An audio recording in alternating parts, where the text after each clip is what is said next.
For I was hungry, and you gave me something to eat. For I was thirsty, and you gave me something to drink. I was a stranger, and you invited me in. I tell you the truth. Whatever you have done for the least of my brethren, you have done unto me. Matthew 25, verse 35 through 40. Love thy enemy. Be good to them, and lend to them without expecting anything back, and your reward will be great. You will be the children of the Most High. Luke 6, verse 35. And do not forget to do good and share with others, for with such sacrifices God is pleased. Hebrews 13, verse 16. Carry each other's burdens, and in this way you will fulfill the laws of Christ. Galatians 6, verse 2. Whomever is kind to the poor lends to the Lord, and he will reward them for what they have done. Proverbs 19, verse 17. What good is it, my brothers and sisters, if someone claims to have faith but no deeds? Suppose there is a brother or sister without clothes or daily food. If one of you says to them, go in peace, keep warm, and be well fed, but does nothing about their physical needs, what good is it?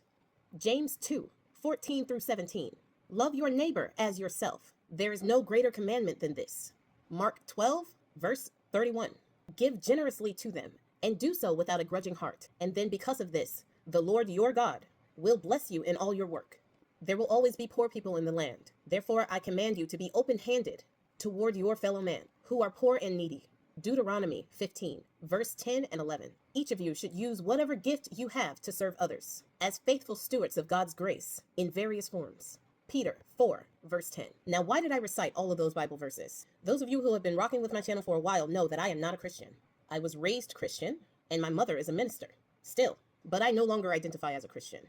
After studying and becoming knowledgeable of the roots, the history, and the purposes of Christianity, I grew further from that faith and into the arms of the spirits of my ancestors. Surrounded in their protection, I have become more confident, my life has become more stress-free, and I have become more unapologetically me as I found my power, my voice, and my self-respect. Now, this is in no way to say that the people who do follow the Christian faith do not have these things. Everybody's walk in their own faith is different, and I will forever fight for anybody's right to believe in what they choose to believe in. But what I don't like is when beliefs affect other people's lives in a negative way. And the motif of Christianity throughout history has been to do exactly that. There was a lady on TikTok who absolutely blew up after a social experiment that she did starting about a week and a half ago, when everybody thought that the SNAP benefits were not going to come through. She did an experiment where she turned on a recording of a crying baby, and she called churches with the recording of the crying baby on so that it can be heard by the people on the phone. She called these churches saying that she had a 2-month-old baby and she had run out of formula the night before. So in this scenario, the baby was out of formula an entire night and all day that day. She asked these people in these churches if they could provide a can of formula for her starving baby. She called 42 churches, 41 churches, and 1 mosque. 33 of those churches said no. 33 out of 42 calls said no. They heard the baby on the other side of that call, and a mother that they would force to have a child was asking that church for help. And the churches said no. Only 9 churches out of all of the 42 churches she called, including the mosque, said that they would help her. That's not good odds. And churches do not pay taxes specifically because they're supposed to be using that money to help the poor and the needy. That is the whole point of them. The whole point of churches and them not paying taxes, even though they are neck deep in policies that control women's bodies, who you get to marry. People who are not Christian are being made to follow Christian beliefs just because they think that everybody should, whether or not you consent to following their faith or not. They do not believe in consent. And yet they want to tout that they are doing God's work, when I just laid out the verses of the things that they are supposed to be doing according to their God. And 33 churches told that starving baby no. And they pay no taxes, even though they control our politics, because they are supposed to be helping the poor. They are supposed to be helping the needy. That's what they say they are doing. But when the rubber hits the road, they're not.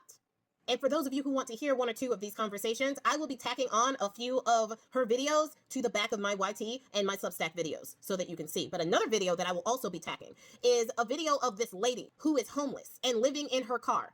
She parks her car in the parking lot of the church because she has nowhere else to go. She is not asking to sleep in the church, even though that's something that churches are supposed to offer the homeless. They are supposed to invite them in a place, a warm place to stay, and food in their belly. That's what their God, their Jesus, has told them that they should be doing, that they're not. But you can see on the video how cold and distant and non-caring these ladies are as they tell her to leave or they'll call the police on her. You can hear the desperation in this woman's voice as she has been looking for a job for 18 months and hasn't been able to find one. And now that she is homeless, because you need an address in most cases to even have a job in this country, it's going to be even harder for her. And these people in these churches that are supposedly up on their Bible skills and know all of these verses, they look at her as if she is bothering them, as if she is a burden. And one lady even has a phone taping her as if she is the one who is causing the issue here. Churches need to start paying taxes because they are not doing what their God has told them to do. They are taking everybody's tithes and offerings and buying jets with them, paying for their own housing and paying for their own really nice cars as these people around them look for help and guidance, and they are being turned away by these people who claim to be of God. 33 churches out of 42 was okay to let a baby starve. That says something. That people like that, people with that little humanity, associate themselves with Christianity. A faith that is supposed to be loving, a faith that is supposed to lift you up, a faith that is supposed to show the love and grace of their God. But what they end up doing is causing pain and suffering and unalivings of people because of their policies and their indifference to actual lives. That baby's life mattered so much to them that they would make a 10-year-old SA victim have it, but that same 10-year-old asking them to feed that baby with one can of formula, they'd let that baby starve. Again, churches need to pay taxes, period, full stop. Throughout this whole process with the SNAP benefits being taken away, Christians have truly shown their true colors. Not all Christians. Of course, there have been some Christians that have come through and did the works that their God tells them should be done in situations like this. But en masse, Christians have really shown their ass. And it's interesting, and it says a lot that so-called heathens like me will do what I can to fundraise and go and get food for others, while Christians who are supposed to be living the works that they preach to others sat there and mocked people who were going to be hungry. Why is it that I live your Bible as someone that is not a Christian? I live your Bible better than you do. I really hope that you guys are ready to hear the words, "Depart from me, for I never knew you." So I'm calling your church to test to see if they would help feed a starving baby. And right now, per request, I'm calling Living Faith Christian Center in Baton Rouge, Louisiana. Let's call them and see if they would help feed a starving baby.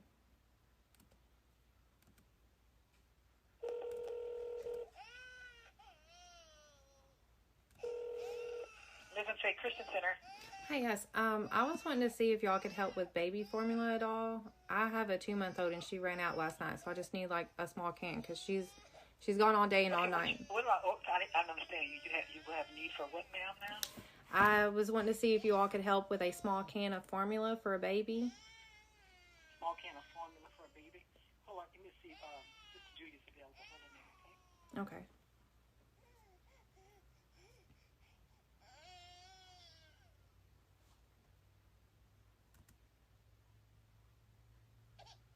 This is Julia. How can I help you? Hi, I was wanting to see if y'all could help with a small can of baby formula. I have a 2-month-old and she's been out since last night, so she's gone all night and all day without anything to eat. We don't have any formula around, darling. I'm sorry. None. No diapers, anything for babies. We don't have any.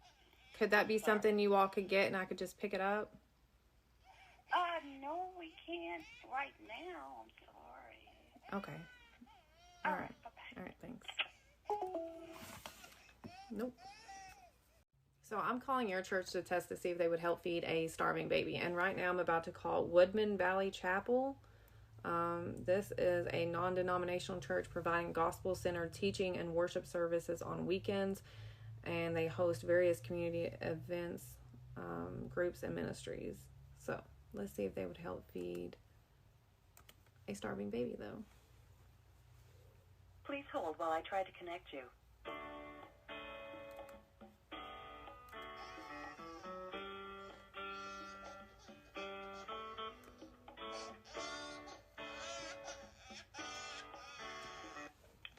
Woodman Valley Chapel, this is Dawn. Hi, I was wanting to see if there was any way y'all could help with a small can of baby formula. you're kind of echoing. I can't hear you. Do you have me on speaker? Can you take me off speaker? Yeah, can you hear me better now? Yes, I Okay. can. I was wanting to see if there's any way y'all could help with a small can of baby formula. I don't have any. Have you checked with like Crossfire Ministries? Yeah, I have. I've been calling everywhere all day. I have a 2-month-old and she ran out of formula last night. So I'm just trying to see if somebody can get like just a small can. I mean, I can pick it up. I don't have any money. Yeah. Do you, which one of our campuses do you attend? I'm like 10 minutes away from the one that's in Colorado Springs. Well, we have 4 here. So which one of our campuses do you go to? Do you attend one of our campuses? I don't attend, no. I'm just local. Okay. Yeah. I'm just trying to, did you try Mercy's Gate? Yes. Yeah, I don't have any way to help you with that. I'm so sorry. Okay. Do you have a moment? Sorry, just 1 second. I gotta turn my baby off just a second. All right, so this is actually just a social experiment to see if churches would help with a starving baby. Mm-hmm. Are you a pro-life church at all? Yeah. Mm-hmm. So I'm curious why you would be a pro-life church and you wouldn't help feed a starving baby that hasn't ate all night. So you don't even have a baby? This is just like a test or something? Yes. It's a social experiment to see if churches would actually help with the babies that they, are so pro-life to be here. Mm-hmm. Yeah.